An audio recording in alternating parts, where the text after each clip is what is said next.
कोई भी देश जब युद्ध कर रहा होता है, कोई भी दो देशों के मध्य जब भी युद्ध हो रहा हो, तो वहाँ पर जो मेन लीडर होते हैं उनको कोई विशेष फ़र्क नहीं पड़ता है इस बात से कि हमारा देश जो है वो उसके कितने सैनिक मर रहे हैं, कितने नहीं मर रहे हैं, कौन सेना में मर गया है, कितने लोगों को पीड़ा हुई है, कितने लोगों को घाव लगे हैं, इससे कोई उसको विशेष फ़र्क नहीं पड़ता है। लेकिन अगर जनता ही पूरी की पूरी गुलामी स्वीकार करने के लिए तैयार नहीं है, तो उस देश को दुनिया की कोई ताकत नहीं हरा सकती है, क्योंकि जनता स्वीकार करती है कि हमें गुलाम बनना है या नहीं बनना है। देश के आर्मी एक जरिया है जो कि बाहरी आक्रमण को रोकने के लिए एक व्यवस्था है, बहुत अच्छी है, मैं मानता हूँ इस बात को। लेकिन अगर आर्मी से टकराव और मुठभेड़ के दौरान आर्मी पार कर जाती है दूसरे देश की सेना, तो आगे गुलामी करना जनता के हाथ में है। अगर जनता गुलामी करना चाहे तो कर सकती है, अगर गुलामी नहीं करना चाहे तो जनता के हाथ में है। कोई दूसरा आदमी आकर हमारे देश के ऊपर कब्जा तो कर सकता है, लेकिन हम उसको टिकने दें या न टिकने दें हमारे ऊपर बात है। अगर हम उनको चैन से रहने नहीं देंगे तो फिर कब्जा कहाँ करेंगे, नहीं कर पाएंगे।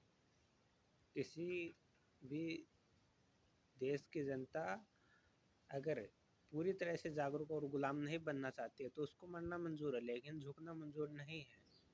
वो गुलामी नहीं चाहती, कर लो किसी देश के ऊपर कब्जा करोगे, नहीं कर पाओगे। इसलिए गुलामी हमेशा स्वीकार जनता करती है। अगर हर देश इतना सशक्त हो जाए कि उसे गुलामी स्वीकार नहीं है, मरना मंजूर है, तो फिर उस देश को कोई गुलाम नहीं बना सकता है। अगर भारत भी कई सालों तक गुलाम रहा है तो भारत के लोगों ने गुलामी स्वीकार की थी, नहीं तो इतनी पॉपुलेशन थी कि ब्रिटेन छोटा सा देश था और छोटे से उसकी टुकड़ियां आई थी मात्र, तो उनको कब्जा कहाँ से करने देते। लेकिन कोई भी जो है आगे नहीं आ रहा था, सबको अपने अपने रोल अदा करने थे तो रोल अदा करते रह गए और गुलाम बनता चला गया देश।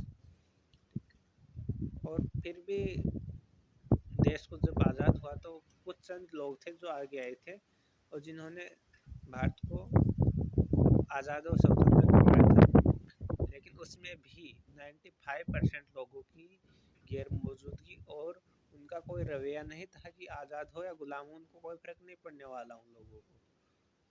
तो कुछ से चंद लोग आए थे जिन्होंने भारत को आज़ाद कराने के लिए पूरी कोशिश और जी जान लगा दी थी।